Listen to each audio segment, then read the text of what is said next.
Well, he's a cutie pie. I might put him in Potomac. Okay, yes. Yeah, he can come right on to Potomac.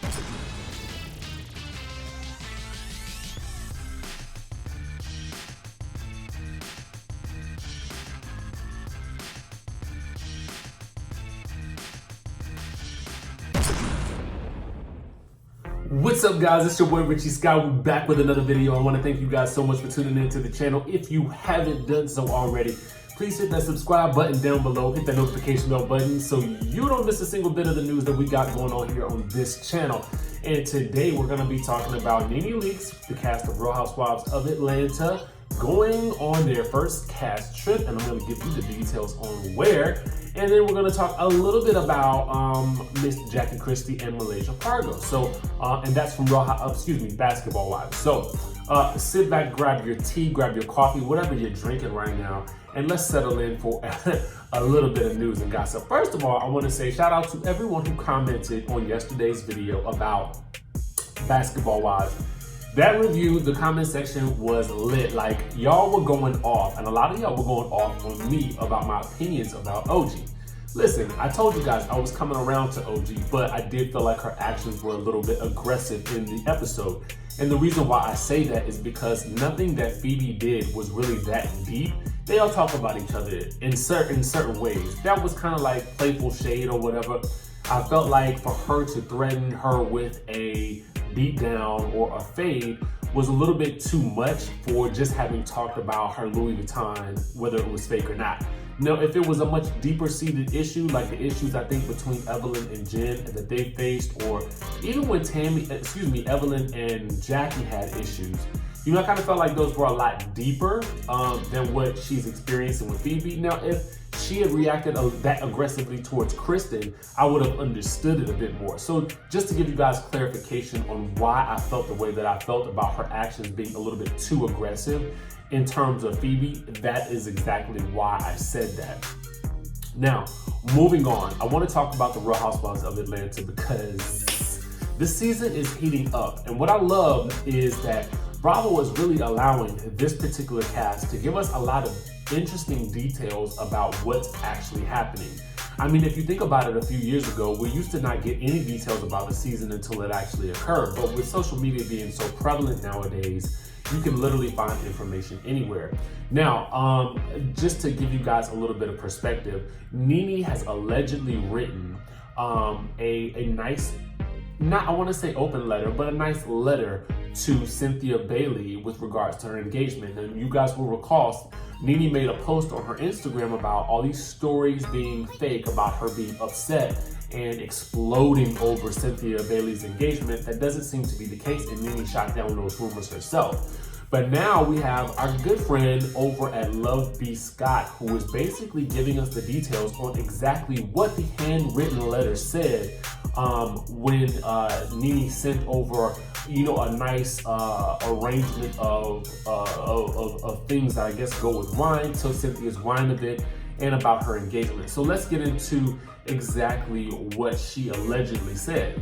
So the note allegedly reads, "Never in my wildest dreams did I imagine that we would be in this place. I've always been a supportive friend towards you, and this time won't be any different.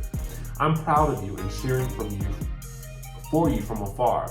I hope you continue to have the courage to run after your dreams. Congratulations on the opening of your new business. I'm sure it will be a success."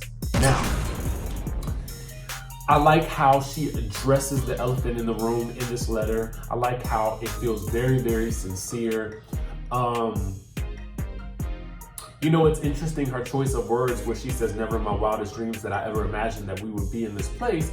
It's kind of difficult for me because I feel like part of the reason why they're in that place is because of Nene's reaction to what happened at Cynthia Bailey's wine event at the end of season 11. I felt like, had she not reacted, I feel like now in hindsight, she just overreacted in general. And I felt like she, you know, kind of ended a friendship, who I do feel like Cynthia was a real down friend. I do feel like Cynthia probably made an error in judgment. And I do believe that those types of offenses should be forgiven.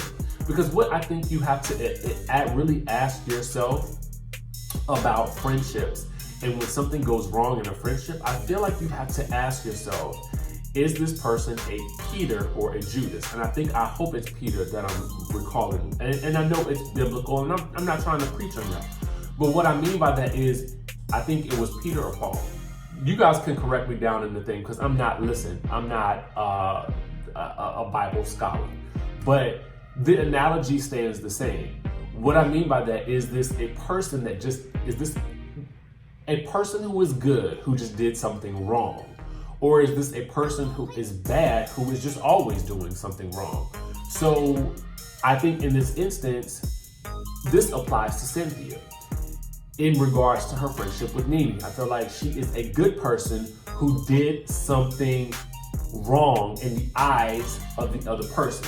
So it is Nene's perception that Cynthia did something wrong. And as we all know, perception is reality, so that is going to be what stands. Now, at this point in time that they move forward, I honestly believe, from what I'm gathering from things that Cynthia has been saying, is that she loves Nene. She has appreciated the time away. And I'm paraphrasing what I read, but she's saying that she loves Nene. She's, thinks that they needed this time apart, and that she's very happy to be on good terms with Nene, but it's Nene that she cannot deal with. And Nene being sort of like angry, hyped up, turned up version of Nene that we've seen at the end of last season, and as she was promoting, all of her endeavors after the season ended. So we have that going on. Now, interestingly enough, the ladies are on their first trip, and guess where it's to? It is to Toronto. Yes. So I'll give you guys, a little bit of information about why they're there. So every year, and I think it's I want to get the dates right, it's called Caribana. And what this is it's kind of like a Caribbean festival, and it's held in Toronto from the dates of July 7th through August 11th. And they have usually a huge parade that occurs.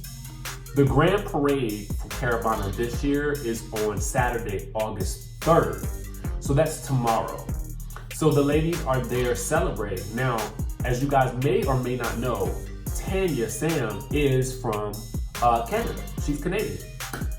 But I think, at this point, that's where she's from. That's not where she lives now. But, it's interesting to me that she is leading the charge yet again on a cash trip. And I'm hopeful that this means that she has a full-time spot on season 12 of the Real Housewives of Atlanta. Now, all the ladies are there. We've got video and photos from a bunch of different, cast members. Shout out to Instagram accounts, The Real Housewives of Atlanta and Housewives of ATL, because they also have a lot of that behind the scenes footage as well. You guys can check those Instagram pages out. I like to shout out the people, the sites that I love, because I want you guys to be able to enjoy them as well. And those sites do a lot of work, really getting a lot of information about Housewives. And so if you want more information, you go visit those people as well. I'm not affiliated with them, but I just like to promote everybody. So the ladies are there, everybody's there. We have the full cast from last season, which minus Shamari. So that's Eva, Nene, Cynthia, Porsha, Kandi, and now Kenya, Tanya, Yovanna, and Marlo. So that's like 9 housewives that are there. So allegedly, we have also a couple of newbies being tested. Now, one of them is named Drew Sidora. You guys may remember Drew Sidora from playing T-Boss in the TLC biopic. You guys remember that? And so then the other one is Latoya Forever. I told you guys that a while ago. She was allegedly being tested. Now, I heard that Robin Gibbons was being tested, but she actually declined from what I'm hearing, probably because of her work with Ambitions on, I think it's BET. You guys will correct me if I'm wrong, as I always know. You guys will do that. Now, so that's that. And with regards to the Real Housewives of Atlanta, they're on the first cash trip. So that means that we are probably midway through the season, I would say. They typically take their cast trips around the third through the sixth, or the fifth through the seventh episodes of the season. So hopefully this means that things are really heating up. As you guys know, the Real Housewives of Atlanta will premiere in November of this year, but we'll keep you guys up to date on what's going on with that. Now, let's get to this whole Jackie Christie thing, because Media Takeout is basically giving us a little bit of inside information. Now, we have been on this channel, we are stoked about this for whatever reason, because it seems out of the blue. I mean, back when Basketball Wives was sort of joining Miami and LA, it seemed like Malaysia and Jackie were firmly rooted on the same side because they were from the West Coast. Well, I think that Malaysia now lives in Atlanta, but at that time she was representing LA, as she is from Compton. Now, the two of them are beefing allegedly because Jackie has made either some disparaging remarks about Malaysia and her family, or spread a rumor about Malaysia and her family, whether she did so knowingly or unknowingly. But in the clips that we've seen, it does look like Jackie is the aggressor, and Media Takeout is corroborating that theory. And so they had to say this about what happened from an eyewitness account. They're saying that the drama popped off when Jackie made disparaging comments about Malaysia during the skate party in front of Malaysia's family. A lot of Malaysia's family was at the skate party, and Malaysia comes from, this is the source, saying a ghetto family. Then the snitch added, one of Malaysia's cousins heard Jackie talking and beat her up. It was bad. Jackie hit the back of her head on the ground. We don't see that in the trailer, so we don't really know if that's what happened yet, but we'll be finding out soon enough, definitely. So you guys, let me know what you think about Nene's letter to Cynthia, if you think that this means that they're gonna reconcile, and if you felt like they kind of wasted our time with this whole beef. I mean, I kind of feel like, I don't really, it's a weird beef. It felt like it just blew up into this big thing for it to be so like easily condensed. But we still have to see the season to know exactly where they stand. So that should be very interesting. Let me know what you guys think about this whole trip to Caribana. I'm interested to see how these ladies get along, because Nene actually got there late. Well, not really late, but she got there after the rest of the ladies. Most of the ladies traveled together, and they were, all there celebrating. And then Nene and Marlo joined. So it should be really, really interesting to see how Nene reacts with Kenya and Porsha, and all of them being in the same place all at the same time. It's bound to be some fireworks. Let me know what you guys think about this whole situation with Jackie and Malaysia. Do you think that Jackie really got this beat down that everybody was talking about? And guys, let me know your thoughts about OG as well, because I feel like, a lot of you guys are really coming hard for her. And what I mean by that is in a good way, like you really are liking her. So let me know if you guys understood what I was saying about her being overly aggressive with regards to Feby. I didn't feel like the comment warranted a beat down, but you guys let me know what you think, as always. Be sure to subscribe to the channel if you haven't already done so. Hit that notification bell button, and I will see you in the next video.